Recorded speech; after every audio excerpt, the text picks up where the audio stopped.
Welcome to UAB Medcast, a continuing education podcast for medical professionals, providing knowledge that is moving medicine forward. Here's Melanie Cole. Welcome to UAB Medcast. I'm Melanie Cole, and today we're delving into the clinical practice guidelines on surgical treatment for atrial fibrillation with Dr. Panayotis Vardas. He's a cardiac surgeon and associate professor at UAB Medicine. Dr. Vardas, it's always a pleasure to have you join us on the show. I'd like you to start by outlining the key aspects of past clinical practice guidelines for surgical treatment of atrial fibrillation for us. Melanie, thank you again for having me here. It's always a pleasure. So, as we know, atrial fibrillation is a substantial public health concern with increasing incidence and prevalence in the general population.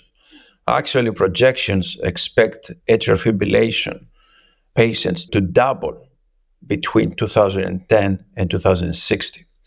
So as you know, this is really major public health concern, not just individual patient problem. It is particularly common among patients with other cardiovascular pathologies, especially those patients that they have valvular heart disease. In fact, there are studies that from 30 to 50% of patients undergoing surgical or even transcatheter aortic valve replacement present with atrial fibrillation. And this is associated with worse prognosis after valve replacement, including worse procedural outcomes, bleeding events, mortality at 2 years. There was a recent review of the Society of Thoracic Surgeons adult cardiac surgery database, and it was found that the adoption of surgical ablation and surgical left atrial appendage occlusion has not changed substantially in the last 5 years, although there's strong recommendations from the 2017 Society of Thoracic Surgeons guidelines. Again, this demonstrated that there is substantial room for changes in cardiac surgery practice to align more with what is the current scientific evidence. In 2022, only 43% of all patients with documented atrial fibrillation undergoing first-time cardiac surgery, which is not emergent, were treated with surgical ablation plus left atrial appendage occlusion. 30% of this patient population received neither surgical ablation nor any left atrial appendage management. This was the background of what happened between the 2017 and 2023 guidelines. In 2017, the STS published a comprehensive clinical practice guideline review for surgical treatment of patients with atrial fibrillation. And that document summarized the relevant literature at that time, the outcomes, the results, and provided recommendations for the clinical practice. As you know, clinical practice guidelines are due for an update every 5 years to ensure that the guidelines reflect the current body of literature and the most current evidence. That was the background before the 2023 update. Dr. Vardas, thank you for that. That was a comprehensive answer. And you specialize in valve reconstructive surgery, as you were just speaking about, and arrhythmia, and you're actively engaged in cardiac surgery research.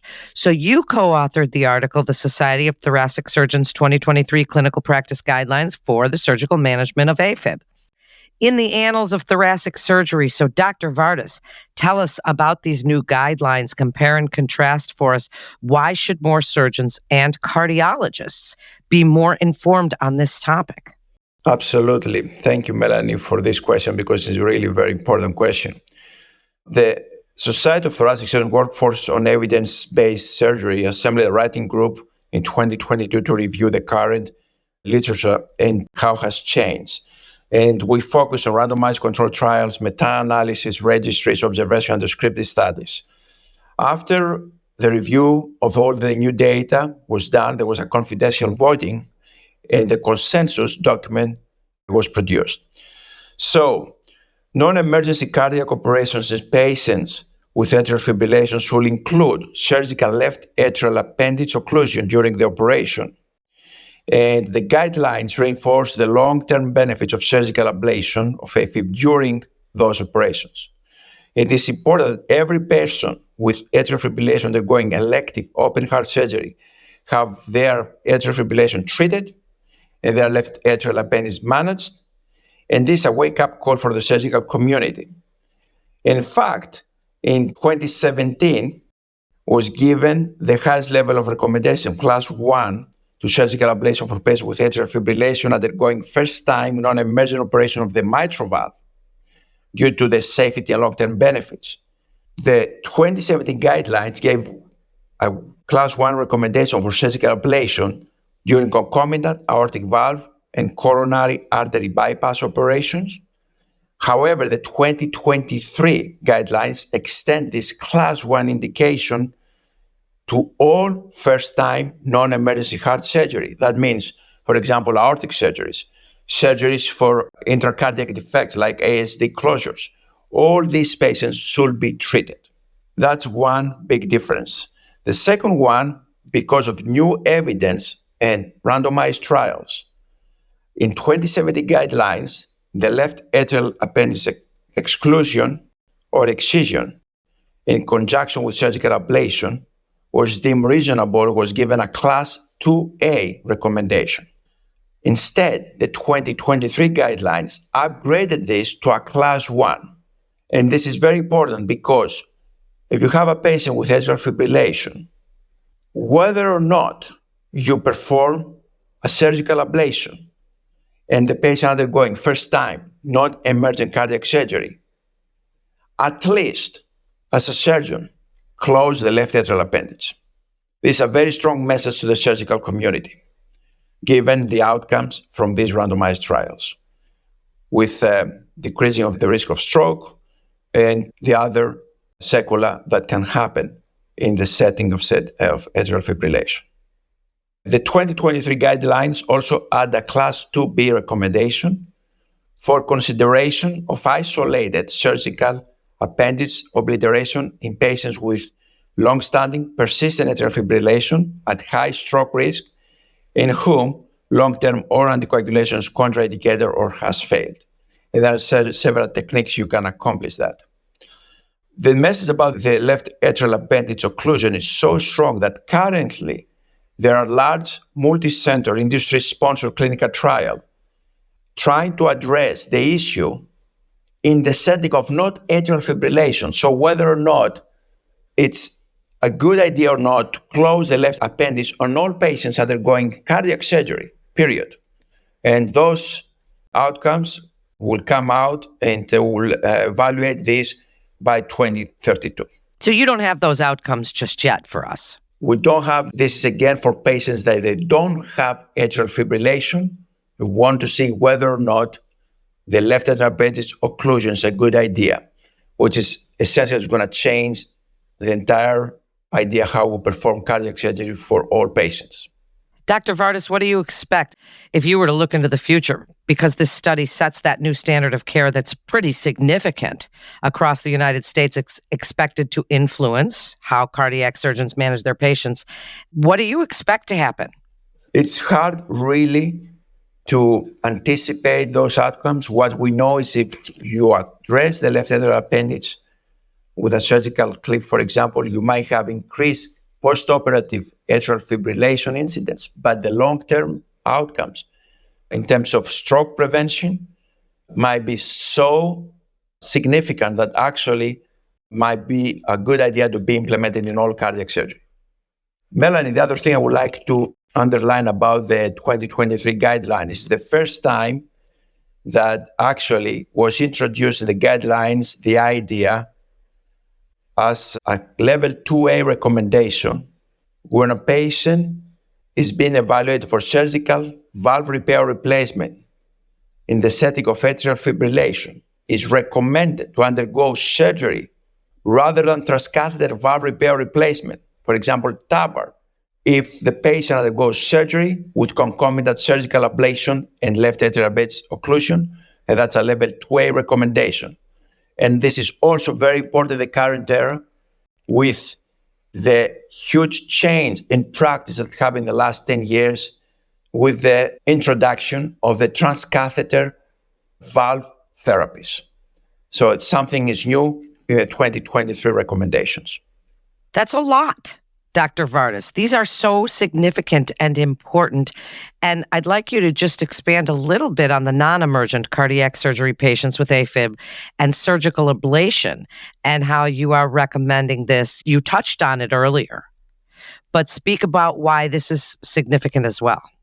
It's significant because atrial fibrillation is essentially what is often thought as the cancer of the heart. It can give cardiomyopathy, it can give clots within the heart that can give further thromboembolism and strokes. So it's important to address, restore to sinus rhythm and prevent this with surgical ablation. And there are several techniques we can do that. Technology has advanced. Even for operations that we don't have to open the heart, to do essentially open intracardiac surgery, there are still techniques we can apply to do surgical ablation. For example, the posterior wall of the left atrium, the box lesions, as is well known, and close the appendage, address the appendage. But the standard of care for all these operations is what we call surgical ablation or Cox-Maze 3 or 4 procedure, where essentially what you do is you ablate specific pathways that you interrupt those circuits of atrial fibrillation to happen, in addition to occlude and obliterate the left atrial appendage. Dr. Vardas, how do you envision surgical treatment and these changes for AF integrating with all these other specialties and treatment modalities? You've mentioned quite a few here today. In this multidisciplinary and interdisciplinary approach, how do you envision that this is all coming together? Because it's a very exciting time in your field. Thank you for bringing this up, Melanie, because this is addressed from 2023 guidelines and actually reiterate the value of multidisciplinary heart team assessment, treatment planning, and follow-up of rhythm assessment for optimizing patient outcomes from multidisciplinary heart team, which include cardiologists, structural cardiologists, electrophysiologists, and cardiac surgeons.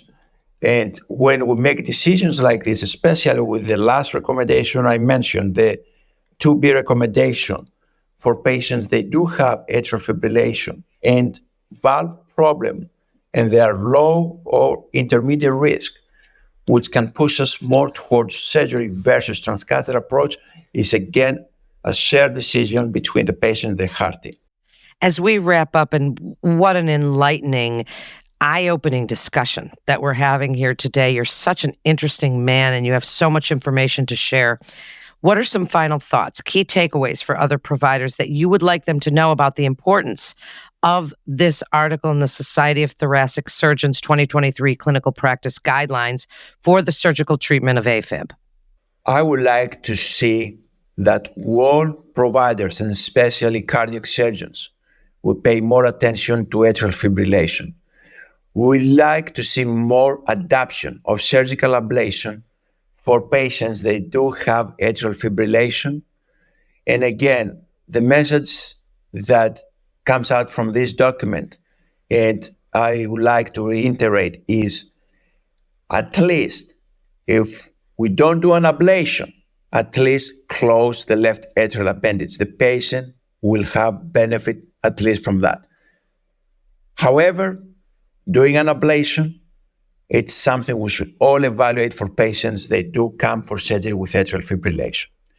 The other thing I would like to see is the heart teams, they take more into consideration the atrial fibrillation when we make decisions for low or intermediate risk patients to undergo transcatheter versus surgical approach of the structural heart problem, to make consideration of the atrial fibrillation, because we do have more tools with surgery to address this problem.